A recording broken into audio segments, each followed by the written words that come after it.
നമ്മുടെ സമൂഹത്തിൽ ഏറ്റവും അപകടകരമായ രീതിയിൽ ജാതിയും മതവും പ്രചരിപ്പിച്ചുകൊണ്ടിരിക്കുന്നു.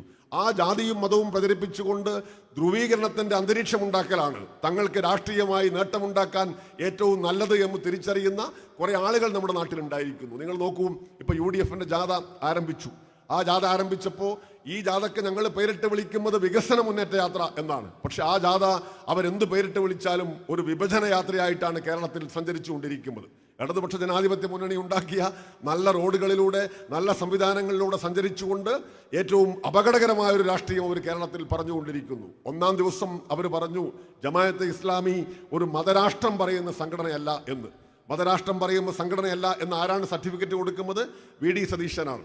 എന്താണ് അദ്ദേഹത്തിൻ്റെ പ്രത്യേകത? അദ്ദേഹം 60 പുസ്തകം കൃത്യമായി ഒരു വർഷം വായിക്കുന്ന ആളാണ്.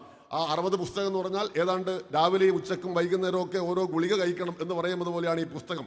ഞാൻ കഴിഞ്ഞ വർഷത്തെ ലിസ്റ്റ് നോക്കി, ഇത്തവണയും നോക്കി. 60 പുസ്തകമാണ്. ആ 60 പുസ്തകം വായിച്ച് അത് അദ്ദേഹം അതിനകത്തിടും. സാധാരണ വായിക്കുന്ന ഒരുപാട് നേതാക്കന്മാരുണ്ട്. ആ വായിക്കുന്ന നേതാക്കന്മാരെല്ലാം തന്നെ ഇപ്പോൾ അതിൻ്റെ എണ്ണം ഇടുക, അതൊക്കെ ഓരോരുത്തരുടെ രീതികളാണ്. പിന്നെ വിഭൂഷ രാഷ്ട്രീയ നേതാക്കന്മാരുടെ ഓരോ സ്റ്റൈലിൻ്റെ ഭാഗമായിട്ട് അതിടുന്നു. അപ്പോൾ അത് കാണുമ്പോൾ KC വേണുഗോപാലിനും ബാക്കി രമേശ് ചെന്നിത്തലക്കും കുറേ പ്രയാസം തോന്നുന്നു. അവർ പ്രത്യേക പുസ്തക ചർച്ച നടത്തുന്നു. ഇതൊക്കെ നിങ്ങൾ ശ്രദ്ധിച്ചാൽ വളരെ ഈ കോമാളിത്തരങ്ങളൊക്കെ ഒരു ഭാഗത്ത് കാണാൻ സാധിക്കും. അവർ പുസ്തകം എഴുതട്ടെ, കുറേ ചർച്ച നടത്തുന്നു. ഇങ്ങനെ 60 പുസ്തകം വായിച്ച് ഓരോ കൊല്ലവും ആ 60 പുസ്തകം വായിച്ചതിനെക്കുറിച്ച് ഉദ്ഘോഷിക്കുന്ന ഒരാൾ, ആര് പുസ്തകം വായിക്കുന്നതിന് ഞാൻ എതിരായിട്ട് പറയുന്നതല്ല കേട്ടോ, അങ്ങനെ വായിച്ച് ഉദ്ഘോഷിക്കുന്ന ഒരാൾ, അയാൾ പരസ്യമായിട്ട് ഈ കേരളത്തോട് പറയുകയാണ്, ഈ ഭൂമിയിൽ ഒരാളും പറയാൻ ധൈര്യമില്ലാത്തൊരു വിഡ്ഢിത്തം പറയുകയാണ്, ജമാഅത്തെ ഇസ്ലാമി മതരാഷ്ട്രവാദം പറയുന്ന സംഘടനയല്ല എന്നത്. ജമാഅത്തെ ഇസ്ലാമി ഇസ്ലാമിക സമൂഹത്തിനിടയിൽ തന്നെ വളരെ വളരെ ചെറിയൊരു ശതമാനമാണ്.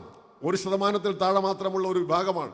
അവർക്ക് സാമ്പത്തിക ശേഷിയുണ്ട്, ചില സംവിധാനങ്ങളുണ്ട് എന്നത് ഒഴിച്ചു നിർത്തിയാൽ. ആ രാഷ്ട്രീയം പക്ഷെ സതീശൻ പറയുമ്പോൾ വിഖ്യാതമായ ഒരു കോൺഗ്രസ് പാരമ്പര്യം ഉണ്ടല്ലോ പഴയ ദേശീയ പ്രസ്ഥാനത്തിൻ്റെയെങ്കിലും, ആ പാരമ്പര്യത്തെ ആകെ മറന്നുകൊണ്ട് ജമാഅത്തെ ഇസ്ലാമിക്ക് സർട്ടിഫിക്കറ്റ് കൊടുത്തുകൊണ്ട് ഒരു ജാഥ ആരംഭിക്കുമ്പോൾ നമ്മളിൽ നിന്ന് എന്ത് മനസ്സിലാക്കണം? അതിനർത്ഥം നമ്മുടെ സമൂഹത്തിൽ അപകടകരമായ തരത്തിലൊരു കൺസോൾട്ടേഷൻ ഉണ്ടാക്കാൻ വേണ്ടിയുള്ള പരിശ്രമം നടത്തുന്നു എന്നതാണ്. അത് നമ്മുടെ നാട്ടിലെ മഹാഭൂരിപക്ഷം വരുന്ന വിശ്വാസികൾക്ക് എതിരാണ്. ജമാഅത്തെ ഇസ്ലാമി മതരാഷ്ട്രവാദം ഒരിക്കലും ഉപേക്ഷിക്കുന്ന ഒരു സംഘടനയല്ല. മതരാഷ്ട്രവാദം ഉപേക്ഷിച്ചാൽ പിന്നെ ജമാഅത്തെ ഇസ്ലാമി എന്ന് പറയുന്ന ഒരു സംഘടനയ്ക്ക് പ്രസക്തിയില്ല. കമ്മ്യൂണിസ്റ്റുകാരായിരിക്കും ഞങ്ങൾക്ക് മാർക്സിസം ലെനിസം എങ്ങനെയാണോ ഒരാശയമായിരിക്കുന്നത്, എങ്ങനെയാണോ പ്രചോദനമായിരിക്കുന്നത്, എങ്ങനെയാണോ കരുത്തായിരിക്കുന്നത്, അതേപോലെ ജമാഅത്തെ ഇസ്ലാമിയെ പ്രചോദിപ്പിക്കുന്ന ഒന്നാണ് മതരാഷ്ട്രവാദം, ഇസ്ലാമിക് റിപ്പബ്ലിക് എന്ന് പറയുന്നത്. അത് അവരുപേക്ഷിച്ചില്ല എന്നിരിക്കെ 60 അല്ല 6000 പുസ്തകം വായിച്ചാലും മനുഷ്യർക്ക് വിവരം ഉണ്ടാകണം എന്നില്ല. പുസ്തകം വായിച്ച് താളുകൾ തള്ളിയത് കൊണ്ട് മാത്രം കാര്യങ്ങൾ ഗ്രഹിക്കാൻ സാധിക്കണം എന്നില്ല. ലോകത്തേത് പുസ്തകം വായിച്ചാലും ജമാഅത്തെ ഇസ്ലാമി ഇത് ഉപേക്ഷിച്ചതായിട്ട് കാണാൻ സാധിക്കില്ല. ഇപ്പം ഏറ്റവും അവസാനം ബംഗ്ലാദേശിൽ തെരഞ്ഞെടുപ്പ് നടന്നല്ലോ. അവിടെ തെരഞ്ഞെടുപ്പ് നടന്നപ്പോൾ അവർ ചില സീറ്റുകളിൽ ജയിച്ചു. അവിടെയും അവരുടെ ഏറ്റവും വലിയ ക്യാമ്പയിൻ എന്ന് പറയുന്നത് ഇസ്ലാമിക റിപ്പബ്ലിക്കിന് വേണ്ടിയുള്ള, അത് കുറെ കൂടി ശക്തിപ്പെടുത്തുന്നതിന് വേണ്ടിയുള്ള ക്യാമ്പയിനുകളായിരുന്നു. അത് ഒരു ഭാഗത്ത് സതീശൻ പറയുമ്പോൾ മതം മതം മതം മാത്രമാണ് പ്രശ്നം എന്ന് മുസ്ലിം ലീഗിൻ്റെ ഒരു യുവ നേതാവ് ആക്രോശിക്കുന്നു. അങ്ങനെ ആക്രോശിച്ചുകൊണ്ട് ഒരു ജനക്കൂട്ടം അത് ആർത്തു വിളിക്കുന്നു. ഇതെല്ലാം കേരളത്തിൽ സൃഷ്ടിക്കുന്ന അപകടം എന്താണ്?